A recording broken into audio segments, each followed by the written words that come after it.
Chapter 9. Her father did fume.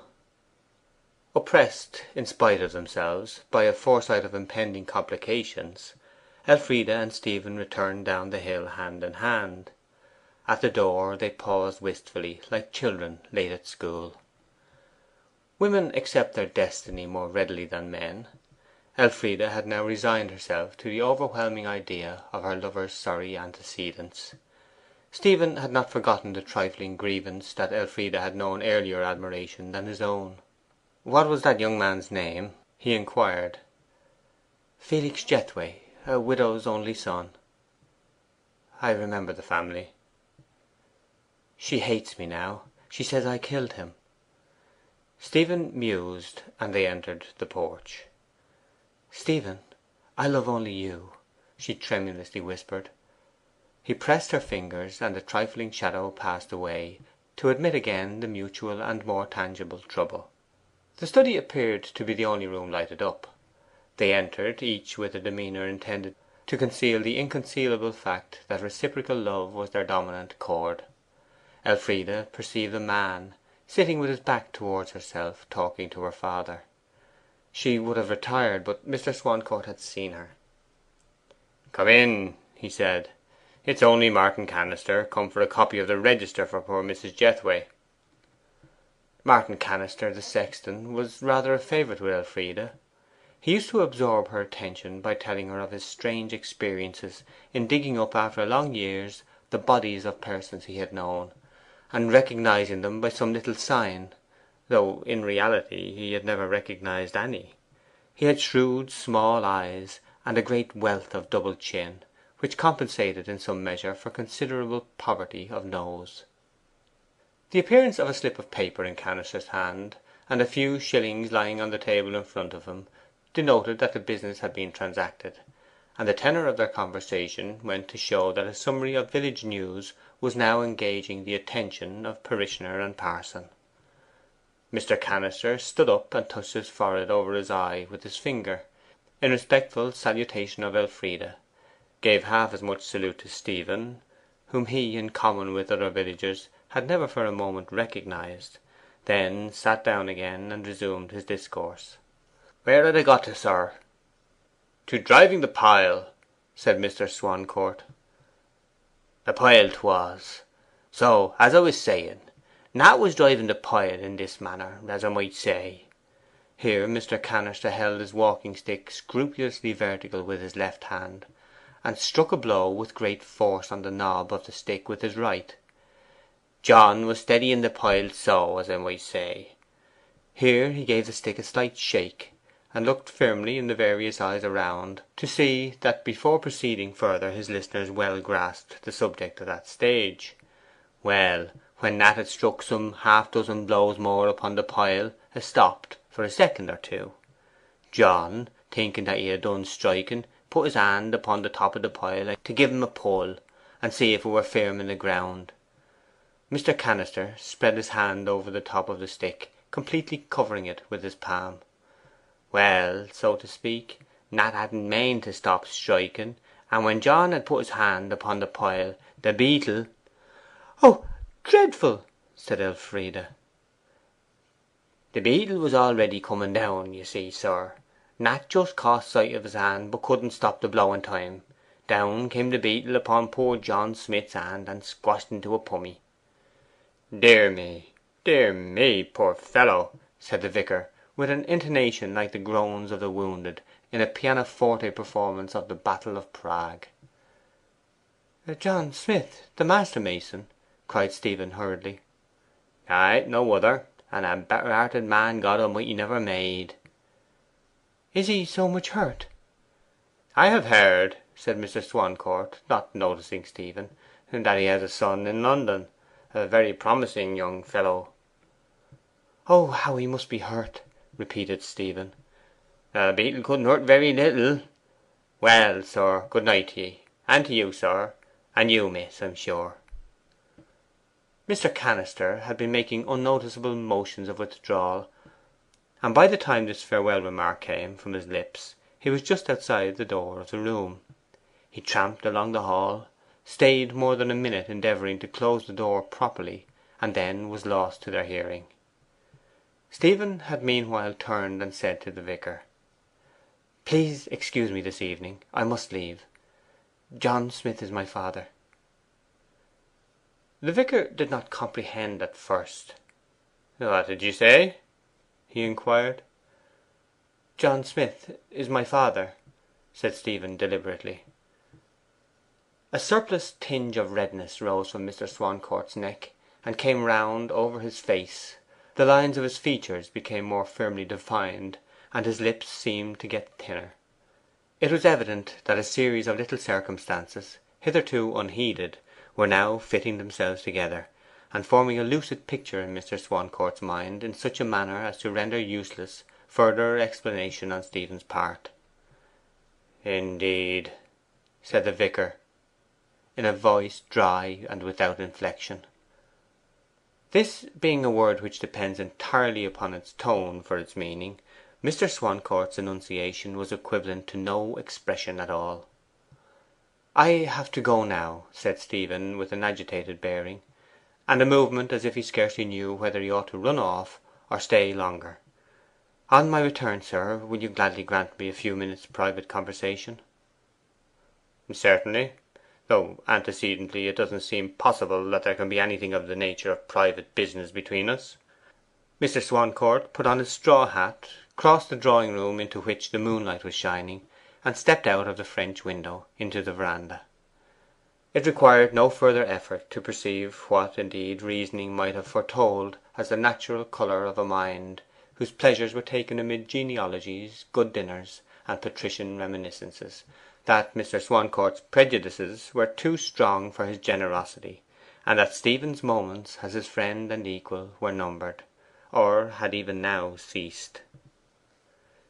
Stephen moved forward as if he would follow the vicar, then as if he would not, and in absolute perplexity whither to turn himself, went awkwardly to the door.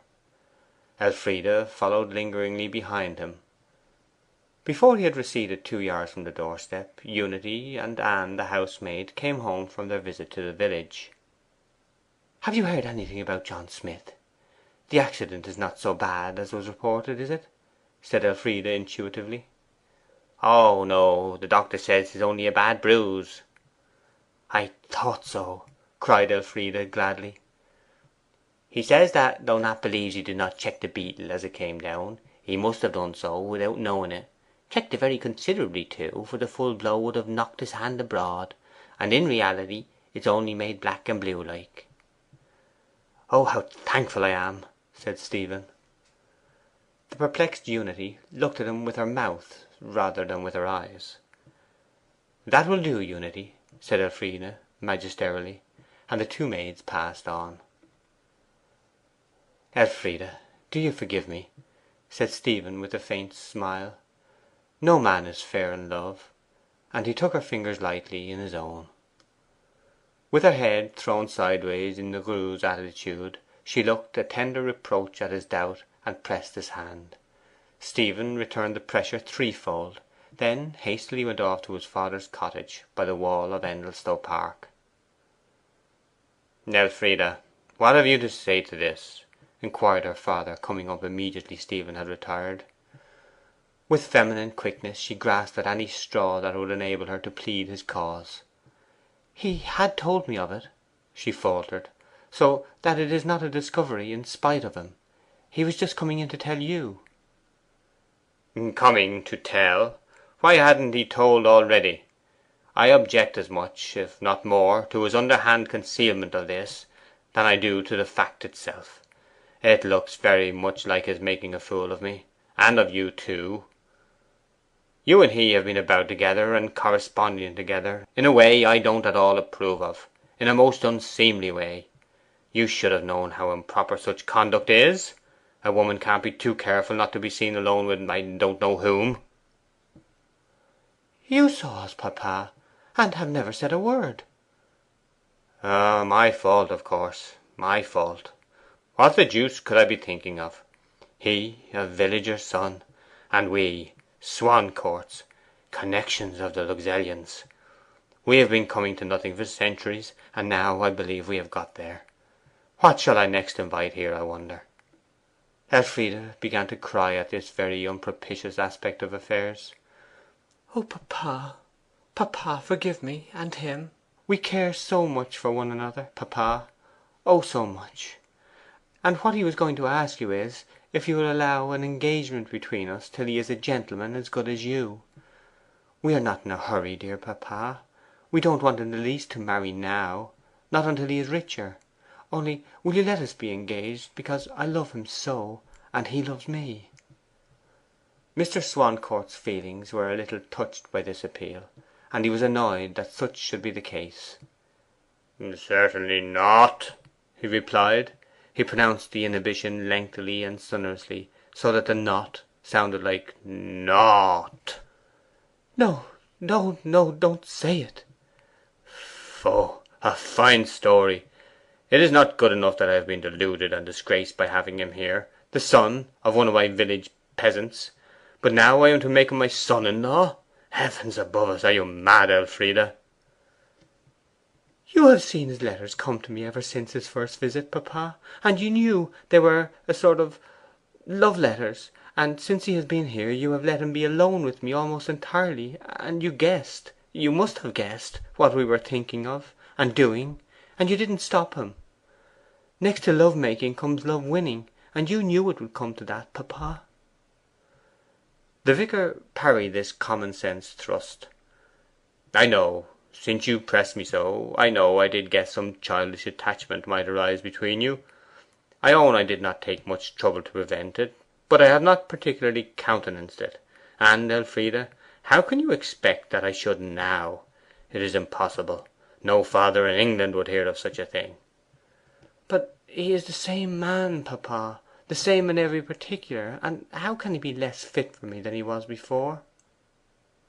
'He appeared a young man with well to do friends and a little property, but having neither, he is another man.'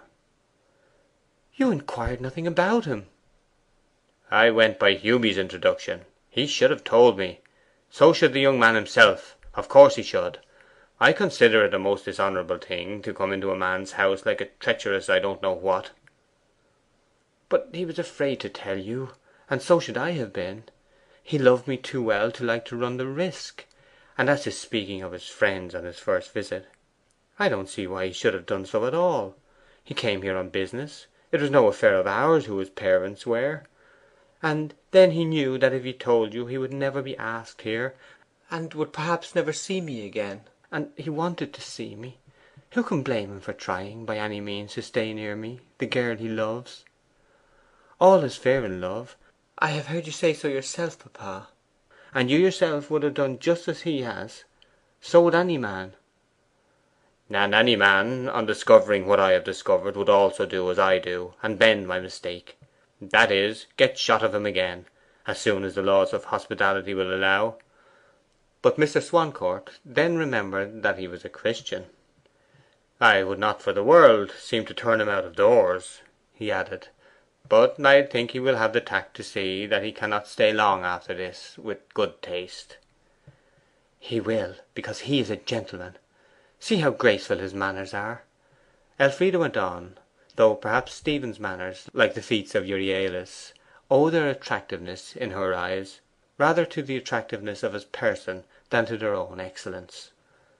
'Ah, anybody can be what you call graceful, if he lives a little time in a city and keeps his eyes open. And he might have picked up his gentlemanliness by going to the galleries of theatres, and watching stage drawing room manners. He reminds me of one of the worst stories I ever heard in my life.' 'What story was that?' 'Oh no, thank you. I wouldn't tell you such an improper matter for the world.' 'If his father and mother had lived in the north or east of England,' gallantly persisted Elfride, though her sobs began to interrupt her articulation, 'anywhere but here, you would have only regarded him, and not them. His station would have been what his profession makes it, and not fixed by his father's humble position at all, whom he never lives with now. Though John Smith has saved lots of money, and is better off than we are, they say, or he couldn't have put his son to such an expensive profession. and it is clever and honourable of Stephen to be the best of his family.' 'Yes, let a beast be lord of beasts, and his crib shall stand at the king's mess.' 'You insult me, papa!' she burst out. 'You do, you do! He is my own Stephen, he is.' 'That may or may not be true, Elfride,' returned her father, again uncomfortably agitated in spite of himself. 'You confuse future probabilities with present facts, what the young man may be with what he is. We must look at what he is, not at what an improbable degree of success in his profession may make him. The case is this: the son of a working man in my parish, who may or may not be able to buy me up; a youth who has not yet advanced so far in life as to have any income of his own deserving the name, and therefore of his father's degree as regards station, wants to be engaged to you. His family are living in precisely the same spot in England as yours. So throughout this country, which is the world to us, you would always be known as the wife of Jack Smith, the mason's son, and not under any circumstances as the wife of a London professional man. It is the drawback, not the compensating fact, that is always talked of. There, say no more. You may argue all night, and prove what you will. I'll stick to my words.' Elfride looked silently and hopelessly out of the window, with large heavy eyes and wet cheeks. 'I call it great temerity, and long to call it audacity, in Hewby,' resumed her father. 'I never heard such a thing, giving such a hobbledehoy native of this place such an introduction to me as he did. Naturally you were deceived as well as I was. I don't blame you at all, so far.' He went and searched for Mr. Hewby's original letter. 'Here's what he said to me: "Dear Sir, agreeable to your request of the 18th instant, I have arranged to survey and make drawings, etc. My assistant, Mr. Stephen Smith." Assistant, you see he called him, and naturally I understood him to mean a sort of partner. Why didn't he say clerk?' 'They never call them clerks in that profession, because they do not write. Stephen, Mr. Smith, told me so that Mr. Hewby simply used the accepted word.' 'Let me speak, please, Elfride. My assistant, Mr. Stephen Smith, will leave London by the early train to morrow morning.